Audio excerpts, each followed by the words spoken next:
Gostaria de convidá-los a lermos do Evangelho de João, capítulo 8.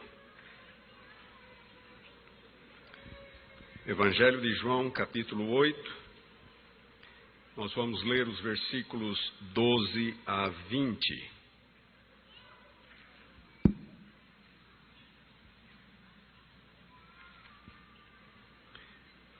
João 8, 12 a 20, lemos o seguinte: De novo lhes falava Jesus, dizendo: Eu sou a luz do mundo. Quem me segue não andará em trevas, pelo contrário, terá a luz da vida. Então lhe objetaram os fariseus: Tu dás testemunho de ti mesmo, logo teu testemunho não é verdadeiro.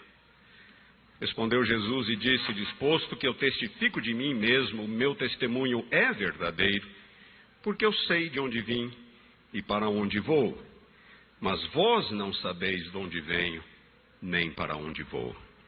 Vós julgais segundo a carne, eu a ninguém julgo. Se eu julgo, o meu juízo é verdadeiro, porque não sou eu só, porém eu e aquele que me enviou.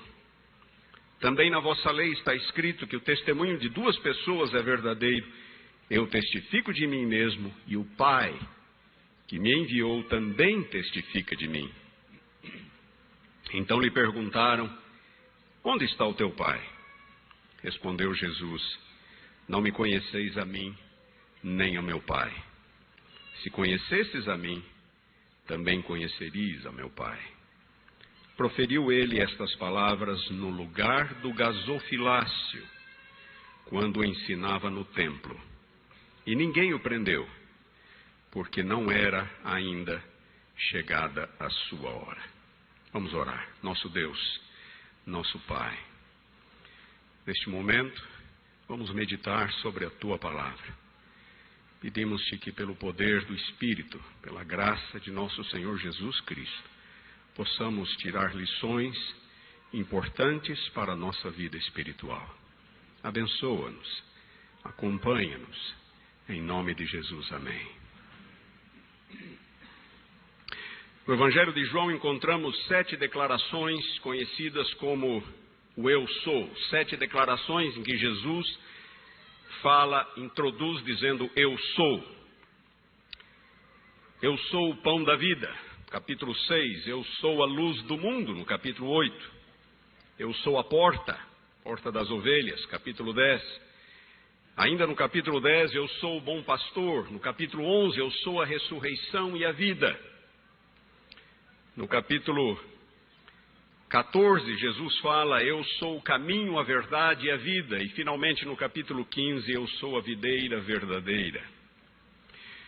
São metáforas, expressões simbólicas por meio das quais Jesus ensina verdades sobre si mesmo e sobre o que ele viera a fazer, a razão pela qual ele viera ao mundo.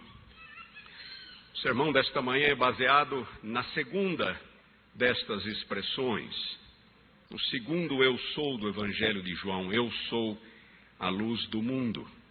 Quem me segue não andará em trevas, pelo contrário, terá a luz da vida. Algumas informações sobre o contexto. Final do capítulo 7, a oposição dos líderes judaicos se intensifica. 3 vezes no capítulo lemos que eles tentam prender a Jesus. 3 vezes no capítulo 7 lemos que eles, na verdade, querem matar Jesus. O último versículo que lemos, capítulo 8, versículo 20, nos diz onde Jesus estava quando proferiu estas palavras: Eu sou a luz do mundo. Ele estava no lugar do gasofilácio, uma palavra que ninguém usa mais. Lugar do gasofilácio, ou seja, no lugar em que estavam as urnas para oferta, no templo. E este local era o chamado Pátio das Mulheres. No templo de Jerusalém havia vários pátios: o pátio dos gentios, e o próximo era o Pátio das Mulheres, depois vinha o Pátio dos Homens e finalmente o Pátio dos Levitas. O Pátio das Mulheres é assim chamado porque as mulheres não podiam ir além desse local, mas era frequentado tanto por homens quanto por mulheres. Era uma área enorme, aproximadamente 4.000 metros quadrados, capacidade para pelo menos 6.000 pessoas, ladeada por pórticos, colunas cobertas. E era ali, contra a parede, que as urnas para as ofertas estavam posicionadas. Havia 13 urnas. Estas urnas eram interessantes, elas tinham uma forma de trombeta, elas eram estreitas em cima e largas embaixo. Cada urna ou grupo de urnas recebia ofertas para um propósito específico. Havia urnas para a lenha do altar, havia urnas para ajudar nos sacrifícios, urnas para o azeite e assim por diante. O propósito da oferta estava escrito na urna, então o doador vinha e ele escolhia em qual delas depositar a sua oferta. Era a área mais concorrida do templo. Jesus escolheu a dedo o local para alcançar o maior número possível de pessoas. Bom, isto é o onde Jesus estava. Se olharmos no capítulo 7, versículo 2, nós vamos ler ali quando foi que isto aconteceu. Ali diz que foi durante a festa dos tabernáculos. João capítulo 7, versículo 2. A festa dos tabernáculos era a última e a mais frequentada das 7 festas anuais do povo judeu. Ela relembrava a presença de Deus com seu povo durante os 40 anos do Êxodo. Era a mais festiva das 7, rica em simbolismo, rica em significado. Peregrinos vinham do mundo todo para participar da festa dos tabernáculos, que durava 7 dias. E na primeira noite da festa, ocorria uma cerimônia, exatamente no Pátio das Mulheres, uma cerimônia muito significativa, conhecida como a iluminação do templo. Antes do pôr do sol, 4 candelabros gigantescos eram ali colocados, cerca de 23 metros de altura cada um, equivalente a um prédio de 7 andares. Cada candelabro tinha 4 hastes, e na ponta de cada haste havia um reservatório, onde cabia aproximadamente 50 litros de azeite. Traziam os candelabros, colocavam escadas, e os levitas mais jovens subiam com o azeite para colocar dentro desses reservatórios. E quando a noite caía, em meio a cânticos e expressões de louvor, os candelabros eram acesos, iluminando todo o templo e lançando a sua luz sobre boa parte da cidade de Jerusalém. Como o templo ficava numa região alta e os candelabros eram altos, sua luz podia ser vista de longe. E os candelabros, que queimavam praticamente toda a noite, representavam a presença de Deus com os israelitas por meio daquela coluna de fogo que os acompanhava durante o êxodo, durante a noite. E foi nesse contexto em que Jesus se levanta e começa a ensinar o povo dizendo: eu sou a luz do mundo. Quem me segue não andará em trevas, pelo contrário, terá a luz da vida. Dividi esse sermão em 3 partes. A primeira parte, o que esta declaração nos ensina acerca de Jesus. A segunda parte, o que ela nos diz acerca de nós mesmos e do mundo em que vivemos. E, finalmente, quais são suas implicações para nós hoje. O que esta declaração, eu sou a luz do mundo, nos diz acerca de Jesus. Num primeiro momento, alguém diria que a coluna de fogo do Êxodo apontava para Jesus, era um tipo, um símbolo de Jesus. Está correto. Os símbolos do Êxodo apontavam para Jesus: a coluna de fogo, a coluna de nuvem, a serpente de bronze, o maná, a água da rocha que saciava a sede do povo, o cordeiro sacrificial, o Shequiná, a glória que se manifestava no Santíssimo. Tudo apontava para Jesus. Mas a afirmação, eu sou a luz do mundo, vai além. Ela também nos diz que Jesus é, em realidade, o Deus do Antigo Testamento. Por causa da coluna de fogo do Êxodo, a luz se tornou um dos mais conhecidos símbolos de Deus no Antigo Testamento. O salmista fala: o Senhor é a minha luz e a minha salvação, de quem terei medo? O profeta Isaías fala: vinde, ó casa de Jacó, e andemos na luz do Senhor. Miqueias: o Senhor é a minha luz. Mas agora o que vemos? Vemos Jesus se levantar no pátio do templo, repleto de adoradores, e dizer que Ele é a luz. Ele é a luz do mundo. E que quem o segue não andará em trevas. Jesus está se apropriando deste símbolo de Deus do Antigo Testamento e o aplicando para si mesmo. A implicação é óbvia. Jesus estava se fazendo Deus a si mesmo. E os judeus assim o entenderam. Tanto que na sequência do relato eles procuram matá-lo. E no mesmo capítulo, no final do capítulo 8, o clímax da discussão entre Jesus e os líderes judaicos, ele declara: antes que Abraão existisse, eu sou. Antes que Abraão existisse, eu sou. Jesus era o grande eu sou do Antigo Testamento. Esse é um tema comum no Evangelho de João. Encontramos isso em diversas passagens. E é um tema que já está implícito nos primeiros versículos, logo na abertura do Evangelho, na introdução do Evangelho. Vamos olhar o capítulo 1, versículos 1 a 5. João capítulo 1, versículos 1 a 5. Uma passagem muito conhecida. No princípio era o Verbo, ou a palavra. O Verbo estava com Deus e o Verbo era Deus. Ele estava no princípio com Deus. Todas as coisas foram feitas por intermédio dele, e sem ele nada do que foi feito se fez.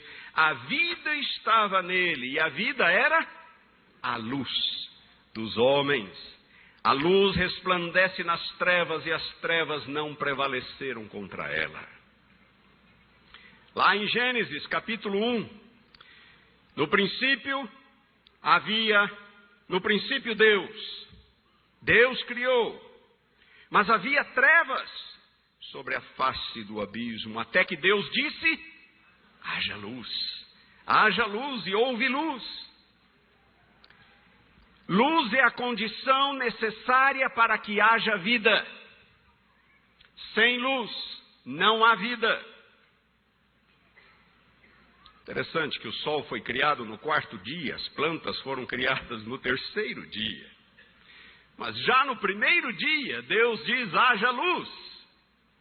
Os antigos rabinos judeus já se debatiam com essa aparente contradição, esse aparente problema. Mas eles já diziam que a luz do 1º dia era a luz da presença de Deus. A luz que irradiava da presença de Deus. E agora vem João dizendo que lá no princípio era Jesus. Ele estava com Deus, ele era Deus. Foi ele quem criou todas as coisas. Foi a luz da presença de Cristo que dissipou as trevas e permitiu com que a vida existisse. A luz resplandece nas trevas, diz João, e as trevas não prevaleceram contra ela. As trevas não podem prevalecer na presença do poder criador de Deus. As trevas não podem jamais prevalecer na presença da luz divina. Mas a declaração "eu sou a luz do mundo" também nos fala do que Cristo significa para o mundo. Não apenas da sua divindade, mas do que Jesus significa para o mundo. Luz e trevas são símbolos recorrentes no Evangelho de João. Contexto da criação, como já lemos, os versículos 1 a 5, João 1, 1 a 5. Mas também João trabalha com essas metáforas, luz e trevas, para descrever o significado da encarnação, a vinda de Jesus ao mundo. E é por isso que, aqui em João capítulo 1, ele passa exatamente da criação para a encarnação. Vejam, versículo 6, João 1, versículos 6 a 9. Ele diz: houve um homem enviado por Deus, cujo nome era João. Este aqui é João Batista. Este veio como testemunho para que testificasse a respeito da luz, a fim de todos virem a crer por intermédio dele. Ele não era a luz, mas veio para que testificasse da luz, a saber, a verdadeira luz que, vinda ao mundo, ilumina todo homem. A ideia, queridos, é muito simples. Assim como na criação, a luz que irradia de Cristo dissipou as trevas e permitiu com que houvesse vida, assim também na encarnação, quando ele veio ao mundo. A luz que de Cristo emana dissipa as trevas espirituais que cobrem a terra e permite com que os homens tenham vida, e vida em abundância. Luz, portanto, significa vida. Não é vida biológica, é muito mais do que vida biológica. É vida espiritual, é vida eterna. É a vida como um dom de Deus àqueles que vivem nas trevas do pecado. Eu sou a luz do mundo, diz Jesus. Quem me segue não andará em trevas, pelo contrário, terá a luz da vida. E a luz se tornou um dos símbolos do Messias no Antigo Testamento, não só de Deus, mas do Messias. Os profetas, especialmente Isaías, encontramos diversas profecias que se referem ao Messias como luz para o mundo. No capítulo 9, quando o Messias viesse, ele seria como uma luz para aqueles que estivessem em trevas. Capítulo 42, capítulo 49, Isaías fala do Messias como luz para os gentios, luz para os povos. No capítulo 51 ele vai falar a mesma coisa, luz para os povos. E estas profecias messiânicas, principalmente de Isaías, são aplicadas pelos escritores do Novo Testamento para Jesus. Mesmo os rabinos judaicos diziam que o nome do Messias é luz. O nome do Messias é luz. Eles sabiam o que Isaías estava dizendo. De modo que, ao declarar, eu sou a luz do mundo, Jesus também estava se identificando com o tão aguardado Messias da expectativa judaica. Queridos, notem que Jesus não fala de si mesmo como sendo uma luz, mas como a luz. É a exclusividade de Jesus. Ele é a luz, não há outra. Só Ele é a luz do mundo. Muitos já vieram antes e depois dele, dizendo ser luzes, ou sendo aclamados como luzes. Nos tempos de Jesus e dos apóstolos, O Novo Testamento menciona um ou dois casos, mas nós temos na literatura judaica várias referências a pseudo-messias. Muitos pretendentes messiânicos, todos dizendo ser luzes do mundo. Os budistas alegam que Buda era iluminado e que ele veio como uma luz para o mundo. Os muçulmanos dizem que o profeta Maomé trouxe luz ao mundo e nos ensinou a sermos a melhor versão de nós mesmos. Maharaj foi um guru indiano que alguns anos atrás se tornou uma verdadeira febre em Londres, varrendo a cidade como uma epidemia. Ele dizia que sua missão era trazer a luz divina para o mundo.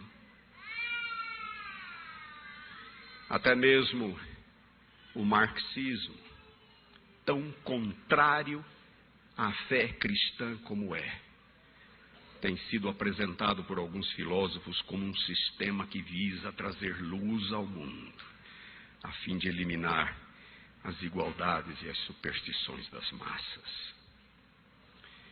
E agora, sob a influência do pós-modernismo, não são poucos os que minimizam a singularidade da fé cristã e querem ver todas as religiões, todas as filosofias, como estando no mesmo nível, como sendo válidas, convergentes. Na verdade, o pluralismo é uma das marcas do pós-modernismo, que tomou conta da cultura ocidental. Pluralismo significa que não há uma verdade, mas muitas verdades. É a sua verdade, é a minha verdade. Tudo é relativizado, tudo é válido. E mesmo entre alguns supostos cristãos temos ouvido ênfases tais como todas as religiões são boas e conduzem a Deus. Há muitos caminhos para Deus. Essa ênfase é típica dos chamados cristãos progressistas. Eles dizem que todas as religiões e filosofias concordam nas grandes coisas, nas coisas principais. É apenas nas questões periféricas, dizem eles, que existe alguma diferença. E por serem periféricas, essas questões não são importantes e nem devem nos separar uns dos outros. Há vários caminhos para Deus. Os adeptos de outras religiões que levam sua fé a sério serão igualmente salvos, dizem eles, independentemente de crerem em Jesus ou não. Sabe, irmãos, é possível que haja verdades ou lampejos de luz em outros sistemas religiosos, em outras filosofias, mas nenhum deles contém toda a verdade. Maharaj e outros gurus ou líderes religiosos podem até ter dito coisas boas, coisas corretas. Podem até de alguma forma ter sido uma luz, mas eles não foram a luz. Podem até ter brilhado por um momento, mas o seu brilho se foi e nem iluminou as questões mais profundas que afetam o ser humano. Só Jesus pôde dizer: eu sou a luz do mundo. A luz, com artigo definido, é assim que está no original grego. Do mundo, não da Judeia, não só da Judeia, não só do Brasil, não só do Ocidente cristão, mas de todo o mundo. Jesus é a única luz que pode verdadeiramente nos mostrar o caminho para Deus, caminho de volta para Deus. No mesmo Evangelho de João, Jesus vai dizer: eu sou o caminho, a verdade e a vida. Ninguém vem ao Pai senão por mim. Isso não é ser sectário, parcial, preconceituoso. Isto é ser coerente com o Evangelho. É ser leal ao Evangelho. ao que lemos nos evangelhos sobre a vida e os ensinos de Cristo. É isso que João 8,12 nos ensina sobre Jesus. Ele é o Deus do Antigo Testamento. Foi Ele quem criou todas as coisas. Ele veio para nos salvar das trevas do pecado. E só Ele pode salvar. Só Ele é a luz. Segundo ponto do sermão. O que esta declaração de Jesus em João 8,12 nos diz sobre nós mesmos, sobre o mundo em que vivemos. Eu sou a luz do mundo. Quem me segue não andará em trevas, pelo contrário, terá a luz da vida. Na verdade, queridos, esta passagem, esta declaração de Jesus, fala muito bem de qual é a condição natural do ser humano e do mundo em que habitamos: trevas. Nós nascemos em trevas, e nas trevas permanecemos, até que permitimos com que a luz de Cristo brilhe em nossa vida e nos transforme. Prestem atenção que trevas não é o oposto de luz. Trevas significam ausência de luz. E, portanto, trevas são um símbolo adequado para descrever o mundo sem Deus. O mundo alienado, separado de Deus, em desarmonia com a sua vontade. Seria completamente desnecessário, até redundante, eu ficar dando exemplos ou tentar demonstrar que o mundo jaz em trevas, que o coração humano jaz em trevas. São as trevas do pecado que subjugam a nossa natureza e que degradam o mundo. Só olharmos ao redor. Por mais que pensadores modernos, principalmente das ciências sociais, repudiem toda e qualquer noção de pecado, eles chegam a dizer que a noção de pecado é imoral, é primitiva. Por mais que hoje em dia mesmo alguns segmentos cristãos, os progressistas, também rejeitem a doutrina do pecado e enfatizem a bondade, o potencial humano, a verdade é que estamos rodeados pelo pecado. Vivemos num mundo mau. Por toda parte nós vemos corrupção, imoralidade, ganância, violência, intolerância, vício, egoísmo, ódio e uma série de outras coisas. Como disse, seria desnecessário ficar dando exemplos. Apesar de todo o avanço cultural, científico, tecnológico, o mundo em que vivemos, se formos honestos em nossa avaliação, o mundo em que vivemos está moralmente falido. E as coisas só pioram a cada dia. Aqueles que têm mais quilômetros de estrada concordam que o mundo tem ido de mal a pior. Isso não é ser pessimista, é ser realista. 2.800 anos atrás, o profeta Isaías diz: eis que as trevas cobrem a terra e a escuridão os povos. Nunca estas palavras foram tão atuais. Paulo se refere ao império das trevas. Quer queiramos, quer não, pecado é a única palavra capaz de explicar a extensão e a profundidade da malignidade humana. Em 1973, Carl Menninger, famoso psiquiatra norte-americano, publicou um livro intitulado em inglês Whatever Became of Sin, em português algo como O que aconteceu com o pecado. E no livro, ele imagina um dia em que a palavra pecado seria banida do vocabulário humano, não mais existiria no vocabulário humano. Em vez de ficar culpando o pecado, ele conjectura que as faltas e os erros humanos passariam a ser explicados de outro modo, de modo a remover toda e qualquer responsabilidade individual.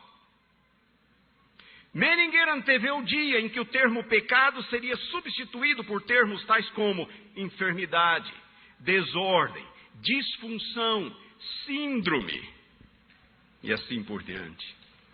Ou seja, tudo aquilo que é normalmente atribuído ao pecado passaria a ser explicado de outra forma, como um desequilíbrio bioquímico, um produto do meio social ou dos traumas sofridos ao longo da vida. Menninger declara que mesmo crimes deixariam de ser punidos e passariam a ser racionalizados como sendo o resultado de uma patologia clínica ou uma condição social pela qual o indivíduo não pode ser responsabilizado. Quando foi isso? 1973. Será que ele estava certo? O maior crime é passar fome. Estamos ouvindo isto hoje em dia. Quem rouba ou mata para comer está, na verdade, sendo vítima de uma sociedade opressora. É o que vemos, é o que ouvimos. 1987, meu primeiro ano na faculdade de teologia, eu falava a um grupo de universitários adventistas. Era uma lição da escola sabatina, o assunto era o pecado, né? De repente, uma jovenzinha muito distinta levantou a mão e disse: eu não posso concordar com você. Não existe tal coisa como pecado. O ser humano é o produto do meio. É o produto do meio. É isso que as universidades ensinam. É isso que as mídias jornalísticas, sociais ensinam. É isso que importantes setores da sociedade, partidos políticos, entidades de classe ensinam.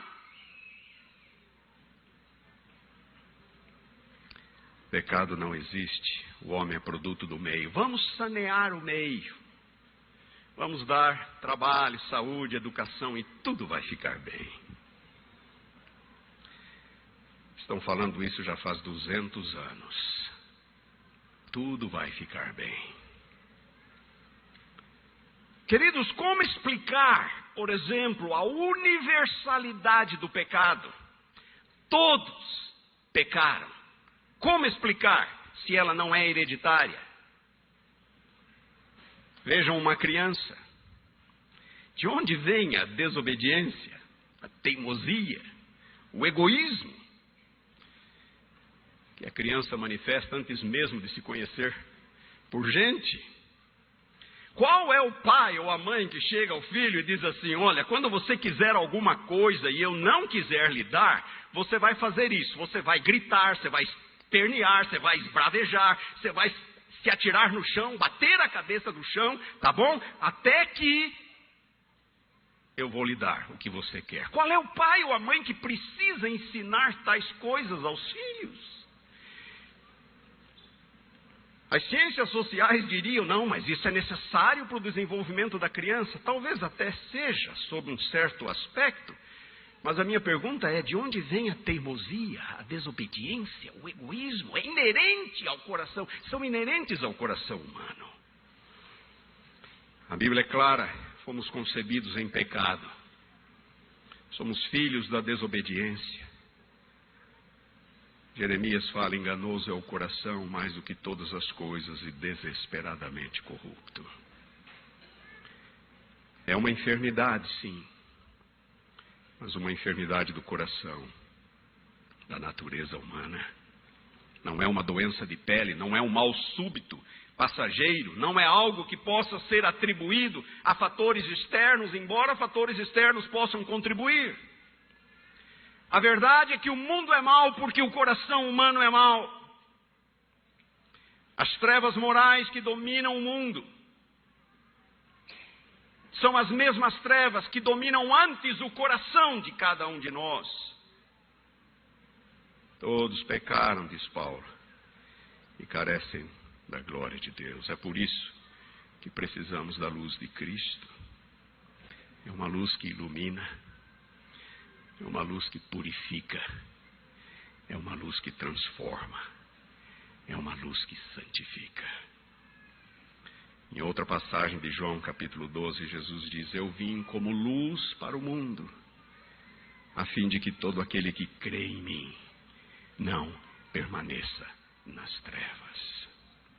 A fim de que todo aquele que crê em mim. É pela fé, unicamente pela fé em Cristo Jesus, que nós podemos superar as trevas que nos envolvem por dentro e por fora. Terceiro ponto do sermão, terceiro e último. Que lições podemos tirar para nós hoje? E aqui eu gostaria de destacar 3 breves pontos. Primeiro, prestem muita atenção. A luz de Cristo resplandece nas trevas do pecado, mas ela só pode, de fato, iluminar o coração daquele que a aceita, daquele que crê nela. João capítulo 3, versículo 19. João capítulo 3, versículo 19. Nós lemos o seguinte: o julgamento é este. A palavra aqui grega também significa condenação. A condenação é esta: que a luz veio ao mundo, mas os homens fizeram o quê? Amaram mais as trevas do que a luz. Esta é a condenação. A luz veio, mas os homens amaram as trevas, preferiram as trevas. As trevas não podem prevalecer na presença de Cristo, a menos que eu feche o coração para ela.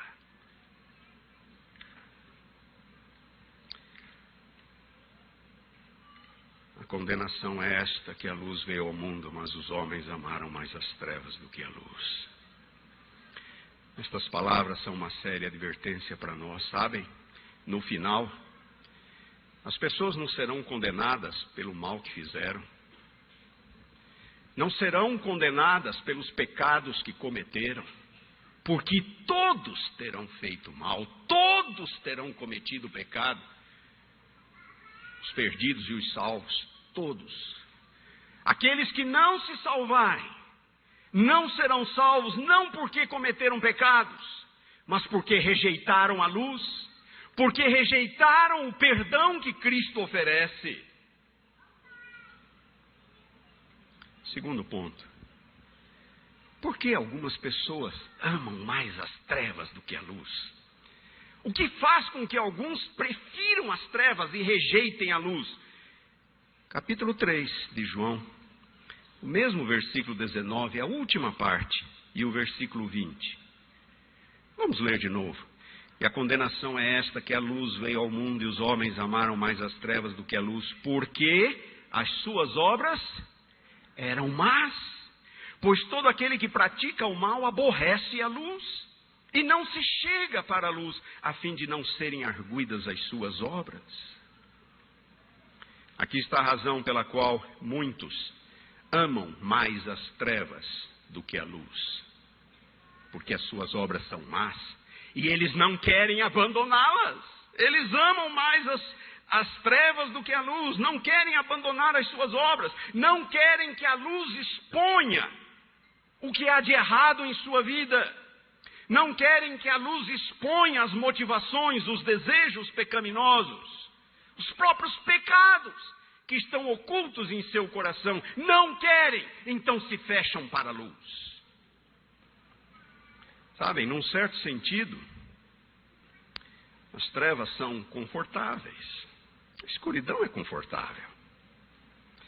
É quando acendemos a luz que nós vemos com clareza que o nosso cabelo está despenteado, que nossa roupa está amassada, que nós vemos as imperfeições da parede, do piso, dos objetos. As trevas são confortáveis, a escuridão é confortável.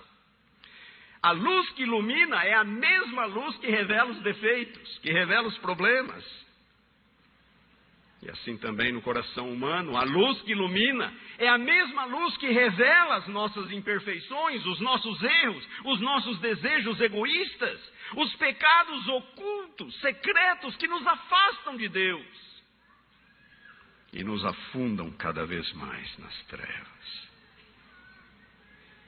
O processo de crer na luz, portanto, muitas vezes é um processo doloroso. Permitir com que a luz de Cristo inunde a nossa vida, brilhe em nossa vida, significa também permitir com que essa luz revele a podridão que existe em nós, os defeitos que existem em nós, nossos vícios, nossas vaidades, nossas motivações pecaminosas. E é por isso que muitos não creem na luz, preferem as trevas, porque suas obras são más, e eles não querem ser confrontados, não querem ser incomodados, não querem ser expostos, não querem ser denunciados pela luz divina. Mas a menos que passemos por este processo e permitamos com que a luz exponha quem realmente somos, nossas imperfeições e faltas, não há como ser curado, não há como ser transformado. E o terceiro e último ponto, João capítulo 9, versículos 39 a 41. O terceiro ponto é: a capacidade de ver nos torna responsáveis. A capacidade de ver nos torna responsáveis. João 9, 39 a 41. Prosseguiu Jesus. Aqui ele está discutindo com os líderes judaicos. Prosseguiu Jesus: eu vim a este mundo para juízo, a fim de que os que não veem, vejam, e os que veem se tornem cegos. Alguns dentre os fariseus que estavam perto dele perguntaram-lhe: acaso também nós somos cegos? Respondeu-lhes Jesus: se fosseis cegos, não teríeis pecado algum. Mas porque agora dizeis, nós vemos, subsiste o vosso pecado. A capacidade de ver nos torna responsáveis. Quando nos recusamos a ver a luz de Cristo e a crer nela, nós estamos tão somente revelando a cegueira, a incredulidade do nosso próprio coração. Quem dera se vocês fossem cegos, disse Jesus aos líderes judaicos. Se vocês fossem cegos, vocês não seriam responsáveis por aquilo que vocês veem, por aquilo que eu faço, pelas obras que eu faço. Vocês não teriam pecado algum se vocês fossem cegos. Mas agora, porque vocês dizem que veem, o seu pecado permanece. Eles viam, mas não enxergavam. Ouviam, mas não escutavam. Tocavam, mas não sentiam. E por que não? Porque não queriam ser confrontados pela luz. Tudo, portanto, se resume a uma decisão, a uma escolha. A cegueira de que Jesus fala é a recusa em aceitar a luz e ser por ela transformados. Isso porque a mesma luz que ilumina o coração daquele que crê cega ainda mais o coração do incrédulo. A mesma luz que ilumina o coração do crente cega ainda mais o coração do impenitente, do obstinado. Só a luz tem essa capacidade, iluminar e cegar. Aqueles que se abrem à sua influência libertadora podem vê-la, admirá-la e ser por ela transformados, purificados, renovados. Mas aqueles que se fecham ao seu brilho apenas se tornam ainda mais reticentes, teimosos. É uma decisão, e a decisão é nossa. De nada adianta o brilho ou o poder da luz se nos recusamos a aceitá-la e a crer nela. João diz: a luz resplandece nas trevas e as trevas não prevaleceram contra ela. Ele diz que Jesus era a verdadeira luz que, vinda ao mundo, ilumina todo homem, mas nem sempre. Há um momento em que a luz não prevalece. Mesmo a luz divina.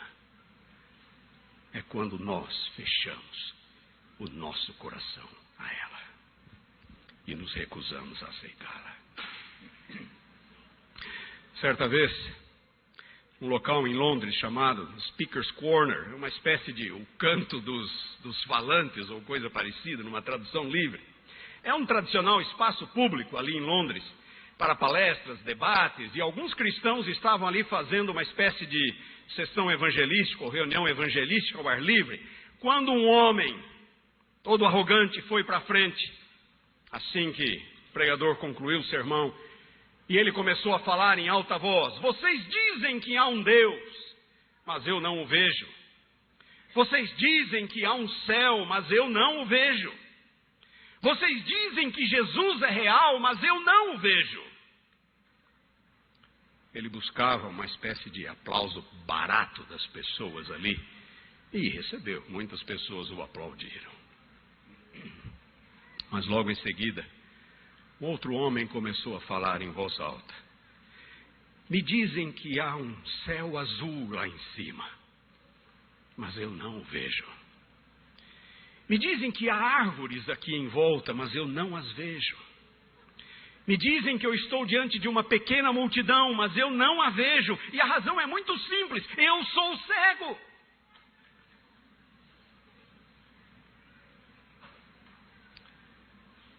O problema não é a falta de evidências. O problema é a recusa em ver. Nossa recusa em ver não prova nada além da nossa própria cegueira. Nossa recusa em ver não prova que a luz não existe. Ela apenas demonstra a incredulidade do nosso próprio coração. Foi isso que aconteceu com o povo de Israel, infelizmente. Voltemos rapidamente ao capítulo 8 de João. Estamos nos aproximando da conclusão. João capítulo 8, versículo 13. Logo depois de Jesus dizer: eu sou a luz do mundo, João 8, 13. E objetaram os fariseus: tu dás testemunho de ti mesmo, logo o teu testemunho não é verdadeiro. Incapazes de ver, os líderes judaicos apelam para uma questão técnica da lei, a fim de justificar a sua incredulidade. Para eles, a afirmação de Jesus de que era a luz do mundo era inválida, porque ele estava dando testemunho de si mesmo. De fato, a lei de Moisés requeria 2 testemunhas para estabelecer a verdade. 2 testemunhas para estabelecer a verdade. Onde estava a segunda testemunha? Para os judeus, Jesus não estava satisfazendo a exigência da lei, portanto, suas reivindicações não eram válidas.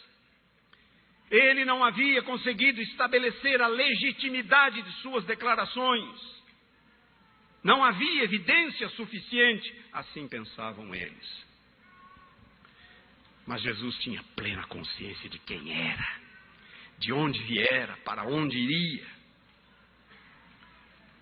Mas Jesus tinha sim uma segunda testemunha para apresentar, versículos 17 a 19. Também na vossa lei está escrito que o testemunho de 2 pessoas é verdadeiro. Eu testifico de mim mesmo, e o Pai que me enviou também testifica de mim. Então eles lhe perguntaram: onde está o teu Pai? Respondeu Jesus: vós não me conheceis a mim nem a meu Pai. Se conhecesseis a mim, também conhecereis a meu Pai. Que palavras, que resposta. O próprio Pai dava testemunho em favor de Jesus. Mas isso nem é tudo. Nós não temos tempo para explorar esse aspecto. No Evangelho de João, são 7 as testemunhas que validam as declarações de Jesus. 7 as testemunhas. João Batista, as Escrituras, o Espírito Santo, os discípulos, as obras de Jesus e, por fim, o próprio Pai, além de Jesus. 7 testemunhas. Os judeus pediram uma segunda testemunha, mas havia 7 testemunhas e uma delas era o próprio Pai. 7 eu sou. 7 testemunhas que confirmam quem Jesus é. Não, queridos, o problema não é a falta de evidência. O problema é a recusa em ver. O triste resumo do ministério público de Jesus encontramos no final do capítulo 12. O ministério público de Jesus em João vai até o capítulo 12. No capítulo 12 ele encerra seu ministério público e aí começa, capítulo 13, seus últimos dias com os discípulos, incluindo sua morte e ressurreição. E notem como termina o ministério público de Jesus em João, capítulo 12, versículos 35 a 37. Respondeu-lhes Jesus: ainda por um pouco a luz está convosco, andai enquanto tendes a luz, para que as trevas não vos apanhem. Quem anda nas trevas não sabe para onde vai. Enquanto tendes a luz, crede na luz, para que vos torneis filhos da luz. Jesus disse essas coisas e, retirando-se, ocultou-se deles. 37. Embora tivesse feito tantos sinais na sua presença, não creram nele. A atitude dos líderes judaicos, da maioria dos líderes, é a atitude daqueles que não querem ver, que não querem ser convencidos. Mas notem, as objeções deles não refutam a verdade, não contradizem a verdade. As objeções deles apenas demonstram a cegueira do seu próprio coração. Não passam de pretextos para justificar a incredulidade. E quanto a nós, como temos respondido à revelação da luz de Cristo, da luz que salva, da luz que purifica, da luz que transforma? Eu gostaria que você gravasse isso. Não é a falta de evidência. Este não é o problema, mas é a incredulidade. Quando o coração se recusa a ver, nenhuma evidência será o bastante para convencer. Quando o coração se fecha para a luz divina e se recusa a aceitá-la, nada poderá ser feito, nem o próprio Deus poderá mudar o nosso destino. Estamos no limiar de um novo ano. Trevas cada vez mais densas. Não podemos esperar coisa melhor. Mas podemos caminhar na luz de Cristo. Podemos nos abrir à operação desta luz maravilhosa que transforma, que purifica, que reorienta. Deixemos esta luz brilhar. Caminhemos por esta luz até aquele dia em que as trevas não mais existirão. Só luz. Disse Jesus: eu sou a luz do mundo. Quem me segue não andará em trevas, pelo contrário, terá a luz da vida. Que Deus nos abençoe.